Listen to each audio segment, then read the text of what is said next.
mes chers élèves, aujourd'hui nous allons voir les roches magmatiques.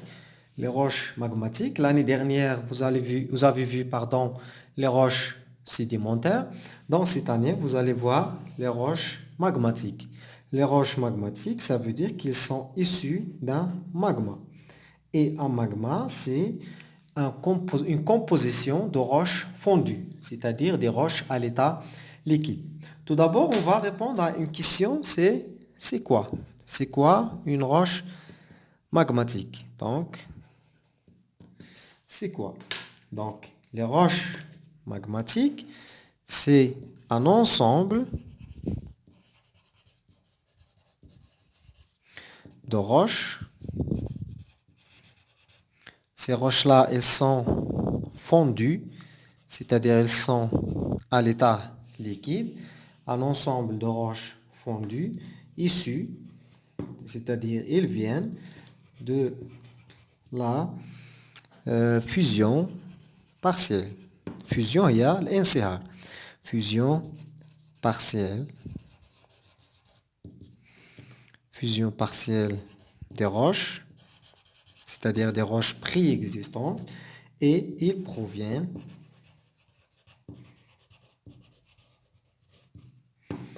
à 100% de la profondeur de la Terre.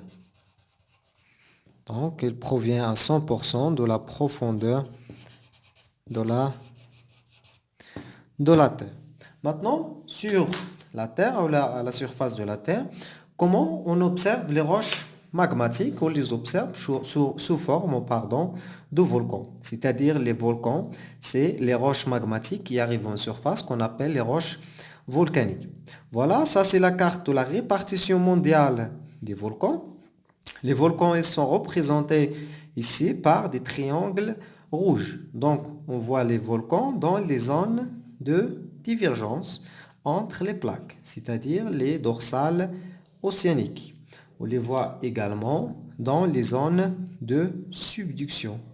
Par exemple, ici, nous avons la subduction entre la plaque sud-américaine, laquelle je souligne avec une couleur bleue, et je prends une couleur, par exemple,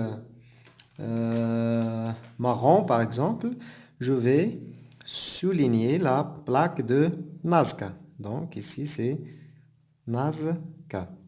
Entre ces deux plaques, il y a une zone qu'on appelle la zone de subduction.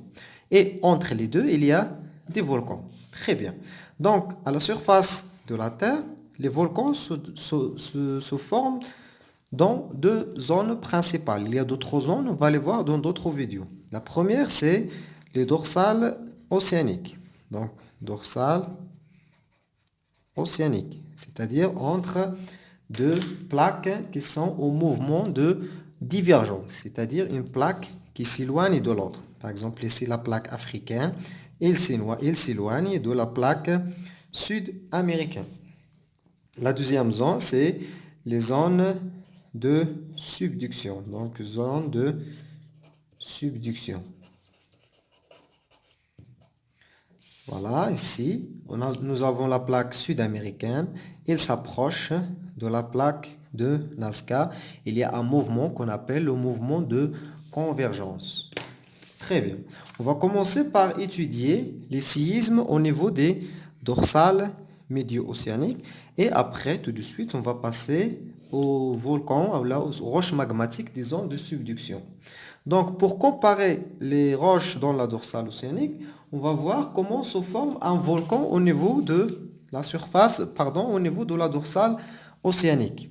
Ici, nous avons un schéma pour comprendre le volcanisme sous-marin. Le volcan qu'on voit ici, à la dorsale, ici, pour clarifier le schéma, c'est la limite entre deux plaques. On a une plaque ici vers la droite, une plaque vers la gauche. C'est une dorsale médio-océanique. Au centre là, on l'appelle cette zone un rift. Et il y a des mouvements de divergence entre ces deux plaques. Au-dessus, il y a l'océan. Il y a par exemple ici un bateau. Et en bas, il y a la croûte océanique, formée principalement des basaltes, qui provient des roches magmatique, on va voir. Il y a le manteau supérieur.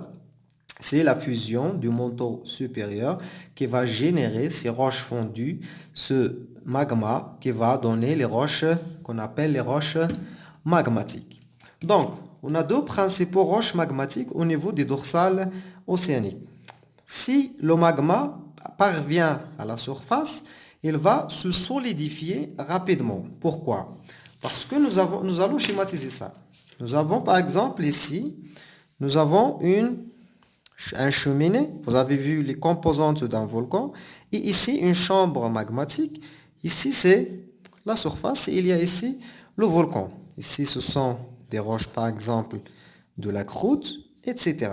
Ici, il y a un magma. Ce magma, il est très chaud. Donc, il peut arriver à une température de 1200 degrés Celsius. Ce magma, par rapport aux roches qui les entourent, il est plus léger parce que la température ici, il est une température basse, alors que le magma, il a une température très grande. La poussée d'Archimède va pousser ce magma à remonter vers la surface. S'il remonte jusqu'à la surface, il va donner une lave.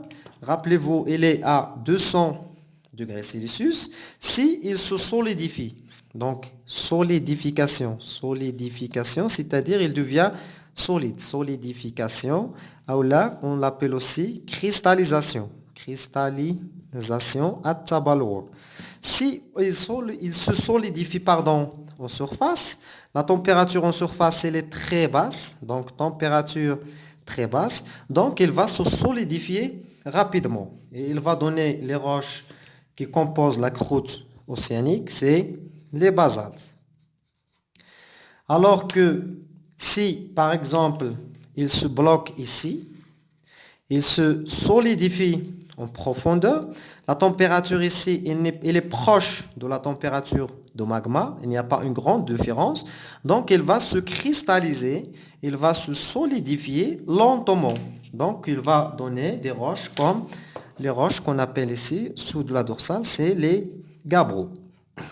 Bien sûr, la composition du gabbro et du basalte sont les mêmes, mais la forme et la texture et la structure du gabbro est différente que celle du basalte.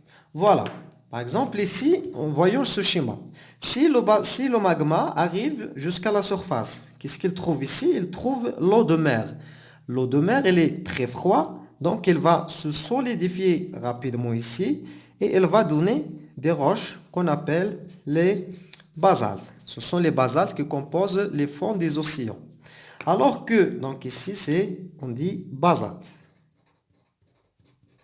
Alors qu'il se solidifie au fond, c'est-à-dire que la température de l'entour et la température du magma, elles sont proches, il va donner les roches plutoniques qu'on appelle les gabbros.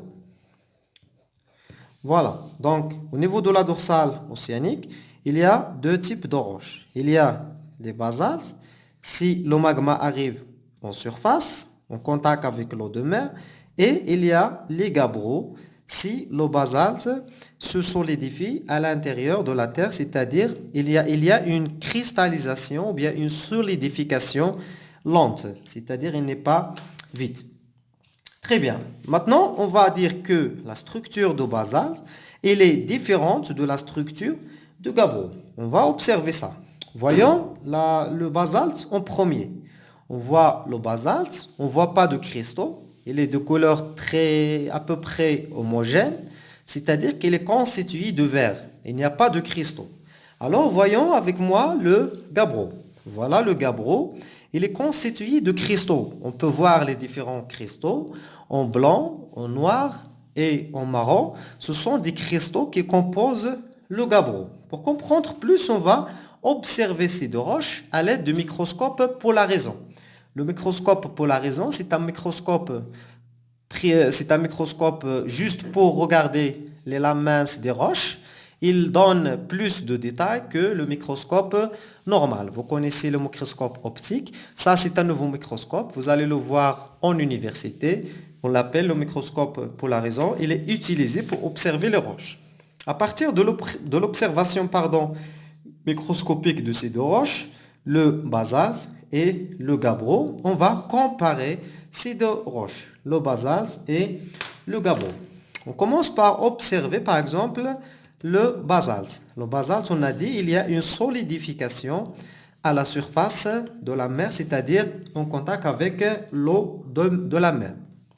Donc, le basalte, il est composé de quelques cristaux. Il y a quelques cristaux de grande taille, mais ils sont très petits, très peu nombreux. Et il y a des petits cristaux. Et il y a la majorité, c'est cette partie noire, c'est ce qu'on appelle le verre volcanique. C'est une matière qui n'a pas cristallisé, n'a pas de forme. Alors que le gabbro, il est constitué de gros cristaux. Vous voyez avec moi ce cristal avec le jaune, ce gros cristal ici. Donc, il est constitué de gros cristaux. Pourquoi?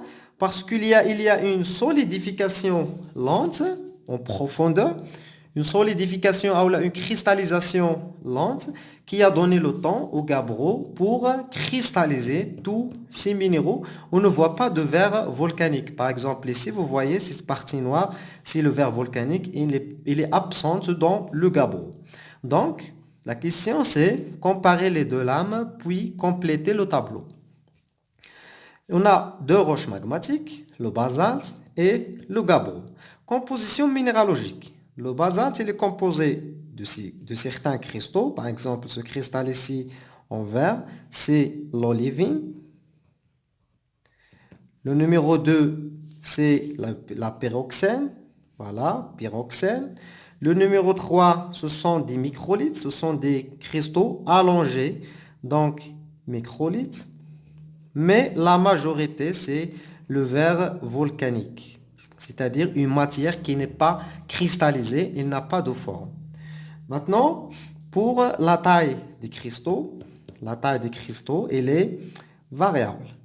Variable, c'est-à-dire il y a de grands cristaux et il y a de petits cristaux et il n'y en a pas de cristaux. Mais en général, on a peu de cristaux. Type de cristallisation, c'est une cristallisation rapide. Pourquoi? Parce qu'il y a une différence de température entre le magma qui arrive au fond de l'océan et l'eau de l'océan qui est froide. Donc, il y a une cristallisation très rapide. Il devient solide rapidement. La structure, on l'appelle une structure, microlithique. Structure microlithique. Maintenant, cette structure-là, si vous la trouverez en examen, on l'appelle structure microlithique. Il y a de grands cristaux, il y a des microlithes, c'est-à-dire les minéraux allongés, et il y a la majorité, le verre volcanique, qui n'a pas de temps pour se cristalliser en cristaux. Pour le gabbro, la composition du gabbro, il est composé seulement de cristaux. On n'a pas de verre volcanique. Il est totalement cristallisé.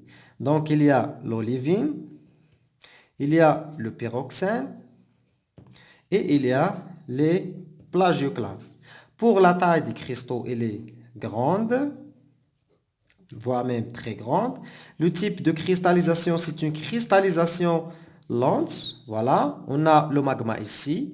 La température ici, il est proche de la température du magma. Donc, le magma, il a le temps pour cristalliser tous les matériaux. C'est une cristallisation lente. La structure, on l'appelle une structure grenue. Voilà, donc c'est tout ce qu'il y a pour les roches magmatiques au niveau des zones de subduction. On a les basaltes avec une structure microlithique, et il y a les gabbros avec une structure grenue. Donc voilà, merci pour votre attention.